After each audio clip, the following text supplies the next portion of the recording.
Querida familia, bienvenidos a un nuevo video. El día de hoy vamos a estar hablando de una temática muy interesante. Hace un par de días subí un video hablando de por qué nosotros como cristianos no celebramos el Día de Velitas. Y algunas personas hicieron algunos comentarios. Dentro de esto, pues, haciendo referencia de la importancia que tenía de hacerse un estudio profundo para poder hablar de estas temáticas. Otras personas mencionaban que los católicos no celebraban este tipo de celebraciones.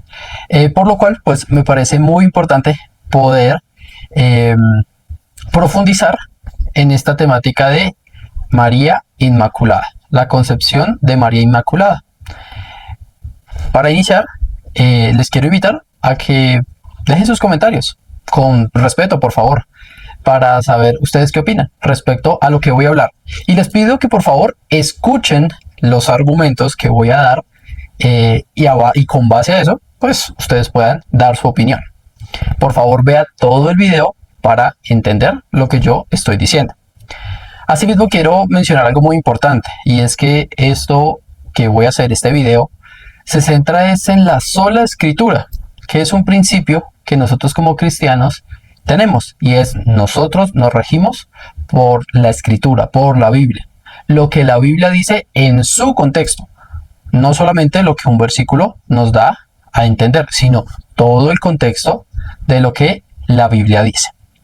Entonces nos vamos a regir por ese principio, sola escritura, solo nos regimos por lo que la Biblia dice, porque para nosotros la Biblia es nuestra norma de fe y conducta. Partiendo de esto, quiero mencionar que solo Jesús es libre de pecado, solo Jesús es inmaculado. ¿Por qué? Ya lo vamos a ver. ¿Por qué nosotros como cristianos no creemos en María Inmaculada? No creemos que María haya nacido sin pecado, por más de que los católicos lo piensen.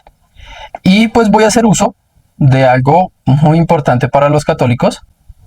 De acuerdo, usted puede buscarlo en internet, usted va a encontrar fácilmente un PDF, porque pues esa es la característica del catecismo católico, y es que es de manera pública.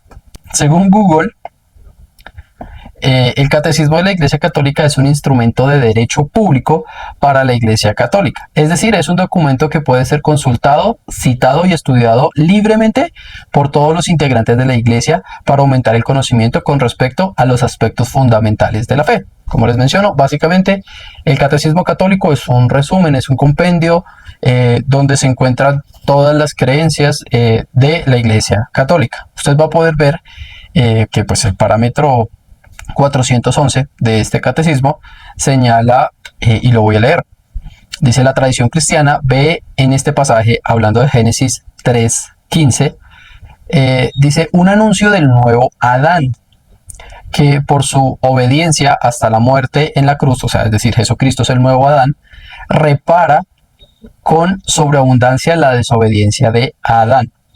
Es decir, están hablando de Jesucristo, y que efectivamente en Génesis 3:15 se da la promesa de Dios a la humanidad de que vendría un Salvador. Y dice: por otra parte, numerosos padres y doctores de la Iglesia ven en la mujer anunciada en el protoevangelio, la madre de Cristo, María, como nueva Eva. Aquí ya hay un punto, y es que el pasaje de Génesis 3:15 en ningún momento se está refiriendo a María. O sea, creo que el catecismo es muy claro en el hecho de mencionar que numerosos padres y doctores de la Iglesia, es decir, no es una interpretación que se haya dado desde el principio, y es específicamente por un grupo de personas. Acá también hay un punto de que al hablar de numerosos padres y doctores de la Iglesia tratan de darle como un énfasis a lo que están diciendo. Sin embargo, sería importante que mencionaran quiénes son los que afirman que en Génesis 3:15 ven a María como pues la nueva Eva. El texto, y lo voy a leer, dice en Génesis 3:15, quiero hablar un poco del contexto. Recuerden que está Adán, Eva, acaban de pecar, y está Satanás luego de haberlos tentado en el lugar, y Dios les está claramente reprendiendo por lo que acaban de hacer, que es desobedecer a Dios. Y Dios está estableciendo como unos castigos por, digamos, como modo de consecuencia por desobedecer al Señor. Y Dios dice en Génesis 3:15, pondré enemistad entre tú y la mujer. Aquí le está hablando a la serpiente. Y dice, y entre tu simiente y su simiente. Él te herirá en la cabeza y tú le herirás en el talón.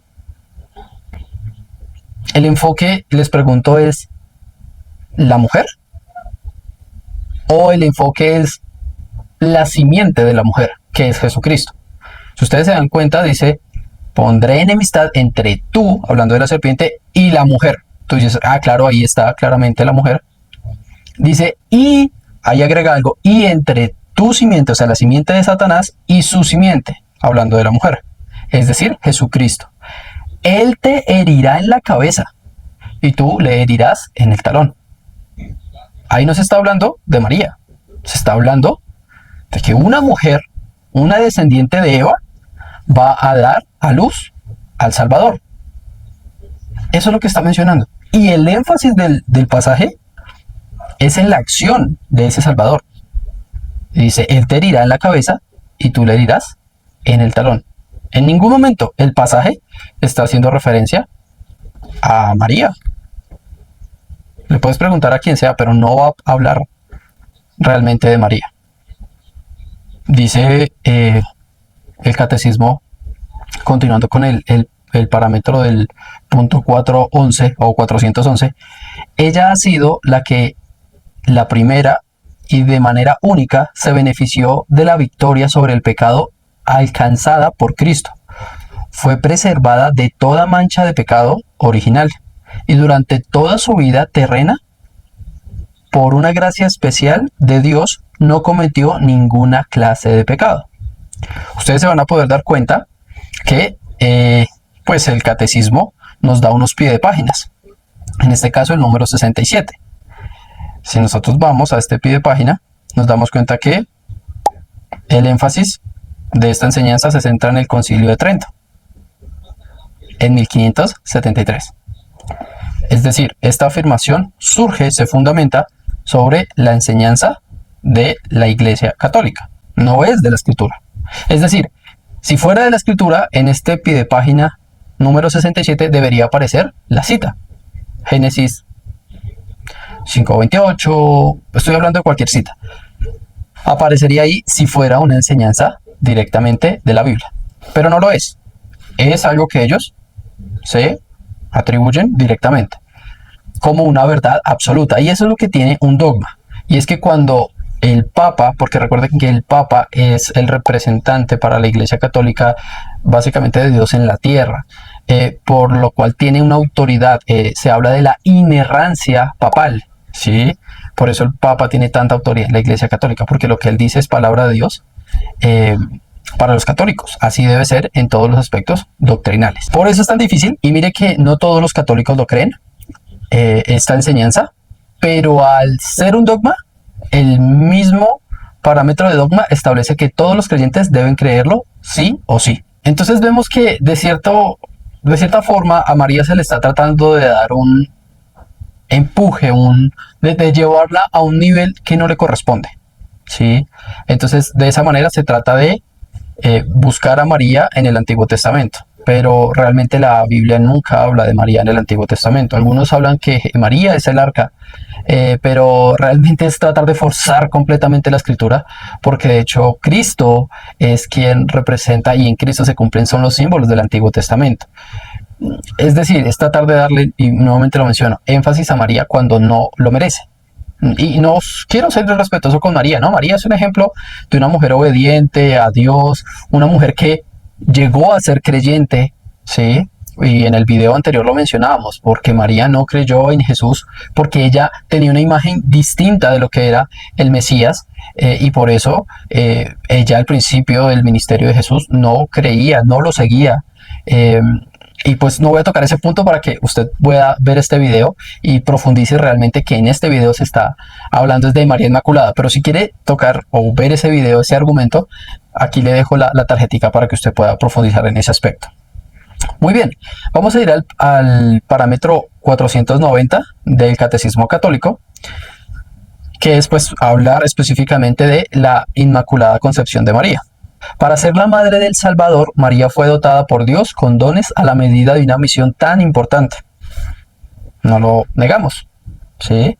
Claramente Dios la dotó de capacidades, de cualidades para poder desarrollar esa labor. Dice, el ángel Gabriel en el momento de la anunciación la saludó como llena de gracia. En efecto, para poder dar el asentamiento libre de su fe al anuncio de su vocación, era preciso que ella estuviese totalmente conducida por la gracia de Dios. Aquí ya empezamos a ver algunas cosas, y es, ¿acaso el creyente no está conducido por la gracia de Dios? Es importante. Aquí ellos ya empiezan a dejar ver un poco de su enseñanza. Si ustedes se dieron cuenta, hubo algo muy importante que se mencionó en este punto 490, y es la frase, y está entre comillas, llena de gracia. Nuevamente, si miramos los piedepáginas, nos damos cuenta que ellos nos dan, aquí sí nos dan una cita, y es Lucas 1:28. Muy bien, vamos a mirar qué dice Lucas 1:28. Y entrando el ángel le dijo, salve muy favorecida, el Señor está contigo, bendita eres tú entre las mujeres. Que es muy importante tener en cuenta acá, y es que en ningún momento la expresión salve se refiere a una capacidad salvadora, sino es un saludo. Y ustedes pueden darse cuenta que en otra versión, la nueva versión internacional, en el verso 28 dice te saludo. Es mucho más claro que en la Nueva Biblia de las Américas. Dice, te saludo, tú que has recibido el favor de Dios, el Señor está contigo. Yo les sugiero que usen diferentes versiones de la Biblia para que puedan tener una perspectiva más amplia de la interpretación del pasaje. Quiero que profundicemos un poco con respecto a esta expresión, llena de gracia. Lucas 1:28 utiliza, y pues todos sabemos que el Nuevo Testamento está escrito en griego. Y cuando se está hablando de la expresión, ya sea muy favorecida para la Reina Valera o para la nueva versión internacional, pues que expresa has recibido el favor de Dios, ¿cierto? Y pues la versión católica lo que menciona es llena de gracia. La palabra original es keharitomeni. Keharitomeni es una palabra que está hablando de una acción, de un verbo. Y hay algo muy importante, y es que el griego nos permite entender que esta acción es un verbo pasivo. ¿Qué quiere decir eso? Que en el griego hay tres voces. Está la voz activa, la voz media y la voz pasiva. No vamos a hablar del griego para entrar a modo de clase, pero este verbo, keharitomeni, está en voz pasiva. En el griego, la voz pasiva lo que nos da a entender es que la persona se ve afectada por una acción de otra persona. En este caso, María, cuando dice que ha sido grandemente favorecida, ¿sí? Lo que se está queriendo decir es que ha recibido de parte de Dios una gracia especial. ¿Para qué? Para ser la madre del Salvador. Keharitomeni no se refiere a nada más. Está diciendo, has recibido la gracia de Dios. Lo que nos está diciendo María es receptora de la gracia de Dios. Ella recibió, como todo creyente ha recibido, le ha sido entregado de cierta forma la gracia de Dios, la gracia divina. Pero no es que esto proceda, la gracia de María o el estar llena de gracia sea algo que sea intrínseco, que sea parte de su naturaleza. Básicamente es como María, siendo una vasija, fue llena de la gracia de Dios. Pero no es algo exclusivo de María, sino esto corresponde a todo creyente. Ella no es dispensadora de la gracia porque no le pertenece, sino que es una gracia que ha venido de parte de Dios. En este punto quiero dar un ejemplo. Y es cuando en el Antiguo Testamento vemos a diferentes personajes diciéndole a Dios, Dios, si he hallado gracia ante tus ojos, si he recibido gracia de parte tuya, ¿cierto? Haz esto o permíteme esto, ¿cierto? Pero es eso, es algo que Dios, por su sabiduría, por su propia decisión, por su soberanía, decide darle a María esa gran labor de ser la madre de Jesús, del Salvador. No es algo que parta de ella. Siguiendo con el punto 491. A lo largo de los siglos, la Iglesia ha tomado conciencia de que María, llena de gracia por Dios, y aquí nos dan un pie de página, que es el pie de página 24, que volvemos a decir que es Lucas 1:28, hablando de María llena de gracia, pero ya explicamos a qué se refiere. No es algo que le corresponda a ella, que surja de ella misma, sino es algo que Dios hace con ella por la soberanía de Dios, tal cual como Él llena de gracia a cualquier creyente. Muy bien, y dice, había sido redimida desde su concepción. Les hago una pregunta, y lo vuelvo a leer para que no digan, no, es que se malinterpretó. A lo largo de los siglos, la Iglesia ha tomado conciencia de que María, llena de gracia, entre comillas, por Dios, había sido redimida desde su concepción. Les pregunto, ¿en qué parte del pasaje de Lucas 1:28 dice que María recibió la gracia desde antes de su nacimiento y por eso no tiene pecado? ¿En qué parte del texto? Ustedes tienen 3 versiones de la Biblia en este momento frente a la pantalla y en ninguna hace referencia a eso. Simplemente está mencionando que fue favorecida. ¿Por qué? Porque fue elegida para ser la madre terrenal de Jesús. Ya, no es nada más. Pero ellos lo interpretan como que ese versículo de Lucas 1:28 sustenta todo este dogma. Y no es así. Por el contrario, el mismo punto 491 dice, es lo que confiesa el dogma de la Inmaculada Concepción proclamada en 1854 por el Papa Pío IX. Y cito, la bienaventurada Virgen María fue preservada inmune de toda la mancha de pecado original en el primer instante de su concepción por singular gracia y privilegio de Dios omnipotente en atención a los méritos de Jesucristo Salvador del género humano. Básicamente ellos lo que dicen es, en Lucas 1:28 se sustenta que María fue sin pecado y de ahí surge. Y ya, se quedan así de simples con decir, y pues Dios omnipotente lo hizo y pues usted no puede contraargumentar nada. Pero la Biblia no lo dice. Es una enseñanza que ellos quieren establecer. Y mire que es una enseñanza tardía. 1854. Ni siquiera es una enseñanza que surja desde los primeros siglos de la Iglesia. De hecho, todo lo contrario. Personajes como San Agustín mencionaron que María había tenido pecado.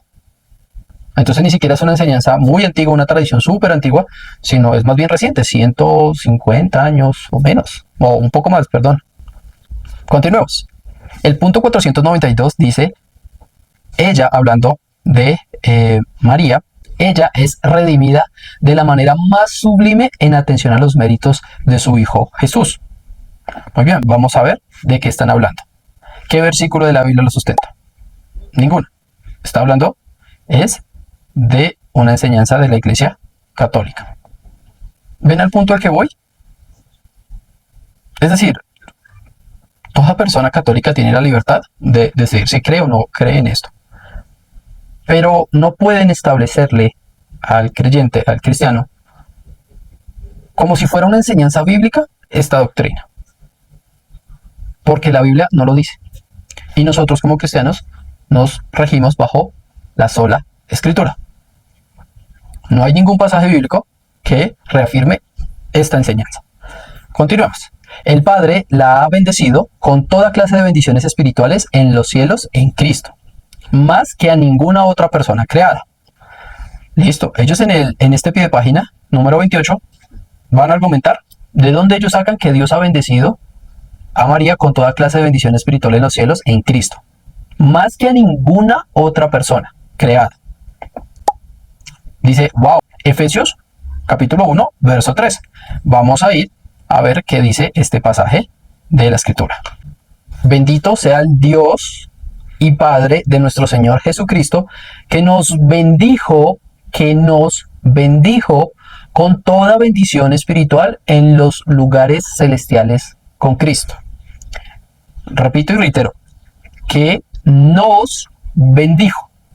Les pregunto, en este pasaje, en este versículo de Efesios capítulo 1, en donde habla que María ha sido bendecida con toda clase de bendición espiritual en los cielos en Cristo. Que María, solo que María, porque mire lo que dice el Catecismo Católico, y es más que ninguna otra persona creada. Si usted se da cuenta, Efesios capítulo 1, verso 3, en ningún momento está hablando de María. De hecho, el pasaje habla claramente en plural. Dice que nos bendijo, y ustedes van a decir, bueno, Brian, pero está mal traducido. Bueno, vamos al original. Entonces, en el original ustedes pueden ver la palabra y más. Y más es un pronombre personal que está escrito en plural. Es la primera persona del plural, es decir, nosotros. Y por eso dice, perdón, nos bendijo. Entonces, ustedes se dan cuenta que claramente, solamente mirando el versículo, no está hablando de María. El pronombre es plural, es nos bendijo, o nosotros fuimos bendecidos, o ahí ya cambia la forma en que lo estoy presentando, pero básicamente es el mismo pronombre, pero en ningún momento está hablando de un pronombre personal singular, y mucho menos está hablando de María como la única y que recibió todas las bendiciones, pero de una manera superior al resto de los creyentes. No, Efesios capítulo 1, verso 3 en ningún momento está mencionando esto. Volvemos y decimos, es una enseñanza netamente humana. Nosotros nos regimos por la sola escritura. Y la Biblia, lea el contexto. Mire, amigo católico, tome estos versículos, los capítulos, y léalos. Lea Lucas capítulo 1 completo, lea Efesios capítulo 1 completo, y se va a dar cuenta que en ningún momento está hablando específicamente de María como alguien superior al resto. De hecho, María menciona que ella es pecadora, diciendo que pues ella necesita a un salvador, y además de esto también aclara que ella está en una humilde condición de siervo. Algunas versiones traducen como esclava de Dios, ¿sí? Es decir, ni siquiera María quiere darse esos títulos o esos estados de superioridad, a diferencia de lo que muchos católicos, a base de este dogma católico, sí han querido hacer. Algunas veces también mencionan Efesios capítulo 1, verso 4, ¿sí? Que dice, según nos escogió Él antes de la fundación del mundo para que fuésemos santos y sin mancha delante de Él. ¿Qué dicen los católicos? Toman el pasaje y dicen que María fue escogida antes de la fundación del mundo para que fuese santa y sin mancha delante de Él. Pero el pasaje bíblico, y volvemos a mencionarlo, está hablando en plural porque está hablando de los creyentes. Pablo habla a la iglesia de Éfeso, no es una carta privada a María. Y en este mismo pasaje, Pablo se está incluyendo como parte de los que fueron escogidos antes de la fundación del mundo para que fuesen santos y sin mancha delante de Dios. Es decir, todo creyente, todo verdadero creyente, está inmerso en Efesios capítulo 1, verso 3 y verso 4. Es recibir todas las bendiciones de Dios, haber sido elegido por Dios para ser santos y sin mancha delante de Él. No por méritos propios, sino por Jesucristo. Porque ese es el problema. Al poner o al pretender darle a María ese lugar de honor, ese lugar de santa, de perfecta, lo que están haciendo es minimizar a Cristo. Y hay otro planteamiento que ya va hasta al ámbito filosófico.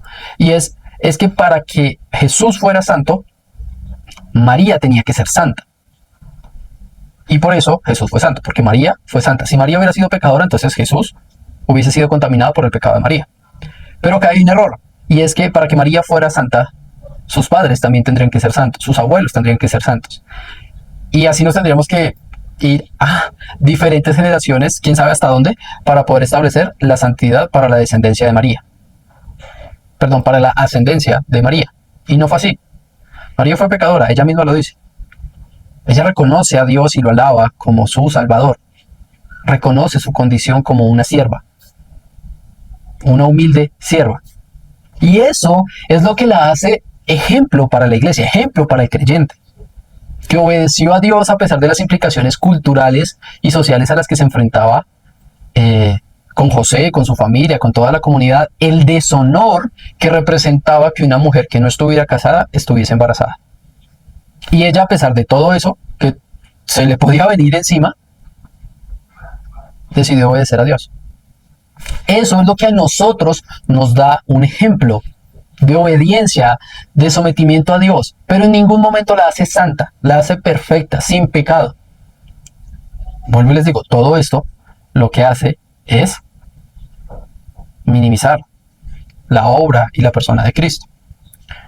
Siguiendo con el punto 492, y pues ya lo desarrollamos, Él la ha elegido en él antes de la creación del mundo para ser santa e inmaculada en su presencia en el amor. Si quieren podemos ir al punto 29, al pie de página número 29, y habla de Efesios 1:4, que es lo que acabamos de mencionar. El pasaje no está hablando de María, el pasaje está hablando de todos los creyentes. Muy bien. El punto 493 dice, los padres de la tradición, miren esta palabra, tradición, o sea, no es una enseñanza bíblica, sino es una tradición. Dice, los padres de la tradición oriental llaman a la Madre de Dios la Toda Santa. La celebran, y entre comillas, como inmune de toda mancha de pecado y como plasmada y hecha una nueva criatura por el Espíritu Santo. Antes de ir al pie de página quiero mencionar algo, y es, alguien se puede preguntar, bueno, Brian, ¿y tú por qué te riges bajo la sola Escritura? Y es muy sencillo, porque si mis parámetros de fe, si mi doctrina, si los fundamentos que sustentan mi fe se centran no solamente en la Biblia, sino en algo más, un libro revelado adicional, y me refiero a revelado porque pues hoy en día muchas personas afirman que hay diversidad de libros o de enseñanzas que son sagradas. Para nosotros no, solo la Biblia, y es el canon bíblico.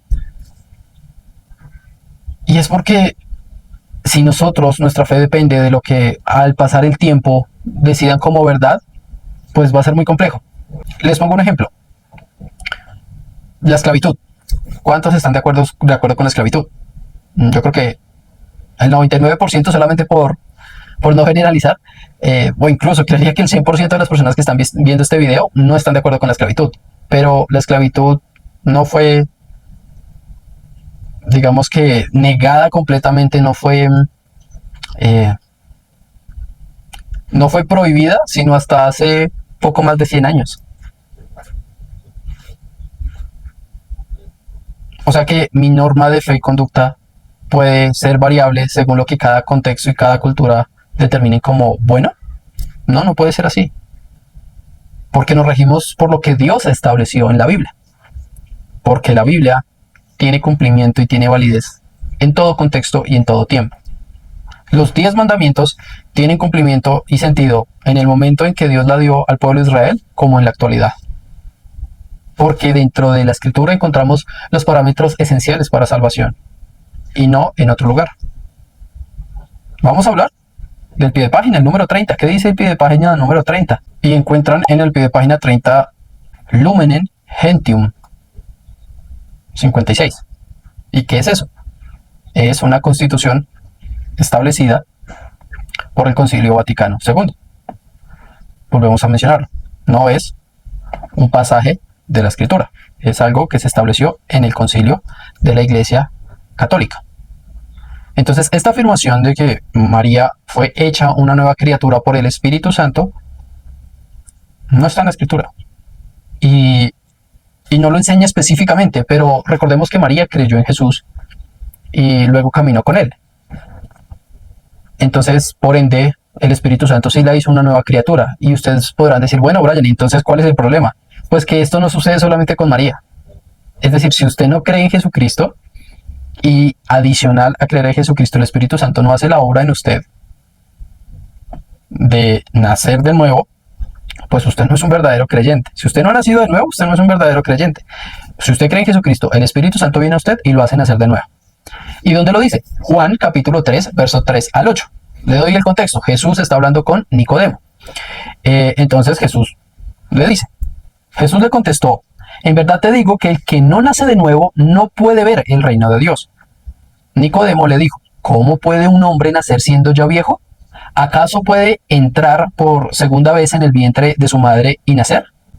Jesús respondió, verso 5, en verdad te digo que el que no nace de agua y del Espíritu no puede entrar en el reino de Dios. Lo que es nacido de la carne, carne es, y lo que es nacido del Espíritu, Espíritu es. No te asombres de que te haya dicho, tienen que nacer de nuevo. El viento sopla por donde quiere, y oyes su sonido, pero no sabes de dónde viene ni a dónde va. Así es todo aquel que es nacido del Espíritu. ¿Qué quiere decir esta última parte? Básicamente es, tú no vas a entender en detalle cómo el Espíritu Santo hace que una persona nazca de nuevo. Pero es una obra directa del Espíritu Santo en el creyente. Sin este nuevo nacimiento no hay salvación. Es decir, ¿María nació de nuevo? Sí, por el poder y la obra del Espíritu Santo, por ser creyente. Pero no es exclusivo de María. Es para todos los cristianos. Juan 3 o San Juan capítulo 3 no está hablando de María. De hecho, está hablando Jesús con Nicodemo. María no aparece en el contexto. Léalo completo si quiere. Entonces, el parámetro 493 efectivamente está diciendo una verdad. María fue una nueva criatura por el... María.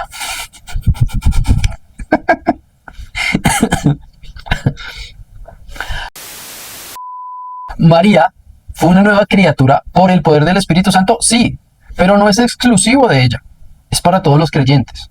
Pero ellos quieren hacerle entender a usted que sí, que María está en un nivel superior a usted por el hecho de ser María. No, Dios le dio una función importante, pero no por eso tiene una obra especial del Espíritu Santo en cuanto a la salvación distinta a cualquier otro creyente. Y reiteran ellos, por la gracia de Dios, María ha permanecido pura de todo pecado personal a lo largo de toda su vida. Como se pueden dar cuenta, realmente la Biblia no habla. Y aunque ellos tratan de establecer unos versículos, fácilmente se desmonta esa enseñanza. Y no es que yo haya tergiversado el texto, ustedes se dieron cuenta y fuimos directamente al texto en griego. Al texto en el idioma original. Y nos damos cuenta directamente en el pasaje que no se refiere a lo que la Iglesia Católica quiere dar a entender. Pero tampoco el contexto de esos pasajes están hablando de María. Amigos, por eso nos regimos bajo la sola Escritura. Solo la Biblia es nuestra norma de fe y conducta. Porque si no lo hacemos, entonces a María se le da un lugar que no le corresponde, a Jesús se minimiza su persona y su obra para maximizar a María. Porque les pregunto, ¿y cuál es el sentido de que María tenga ese lugar de honor? ¿En qué nos beneficia a nosotros como cristianos? En nada. Porque toda nuestra salvación está en Cristo. Y aquí sé que algunos católicos pueden mencionar, unos amigos católicos pueden mencionar y decir, porque María intercede por nosotros. Entonces ahí se va a dar cuenta usted que no solamente es establecer en la persona de María algo más allá de lo que no le corresponde, sino también en obra que tampoco le corresponde. Porque Jesús es el único mediador entre Dios y los hombres. ¿Y dónde lo dice? Vamos a la Biblia. Primera carta a Timoteo, capítulo 2, verso 5. Y dice, porque hay un solo Dios y un solo mediador entre Dios y los hombres. Jesucristo, hombre. Y mira lo que dice el verso 6. El cual se dio a sí mismo en rescate por todos, de lo cual se dio testimonio a su debido tiempo. Entonces, que María se le quiera dar este lugar de honor que no le corresponde, le implica que se le dé una obra, una responsabilidad que tampoco le corresponde, y a Jesús se le minimiza. Mira, el versículo es tan claro. ¿Por qué? Porque Jesús murió en la cruz por nosotros. Por eso María no es intercesora. Porque María hace parte, su naturaleza es una naturaleza humana. Y como parte de la naturaleza humana, María es hija de Adán y de Eva. ¿A qué me refiero con hija? Pues es descendiente, es un ser humano. Jesús es Dios y hombre, y solo Él es inmaculado, no tiene pecado. ¿Se dan cuenta la importancia de por qué esta enseñanza tiene una implicación terrible en la interpretación no solo de la Biblia, sino también en la fe de los creyentes?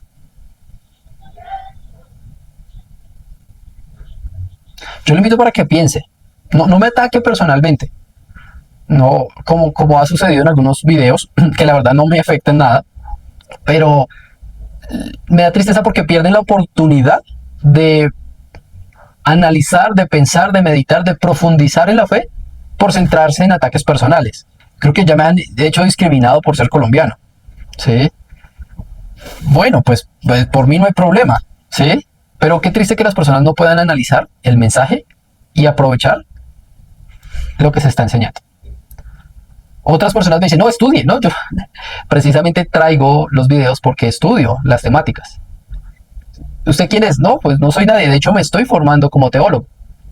Pero eso es lo más bonito de la palabra de Dios. Y es que Dios dejó al Espíritu Santo para que Él nos enseñara y trayera a nosotros la luz y el entendimiento de la palabra del Señor. Entonces ese argumento de usted acaso quién es, pues no tiene mucho significado. No representa realmente mucho. Porque no se trata de mí, se trata de lo que la Biblia dice. Y los católicos están de acuerdo conmigo en decir que la Biblia es la palabra de Dios. Solamente termino este video diciéndoles sola escritura. Solo la Biblia es nuestra norma de fe y conducta. Toda la interpretación de la Biblia nos da el contexto para las decisiones de la vida cotidiana.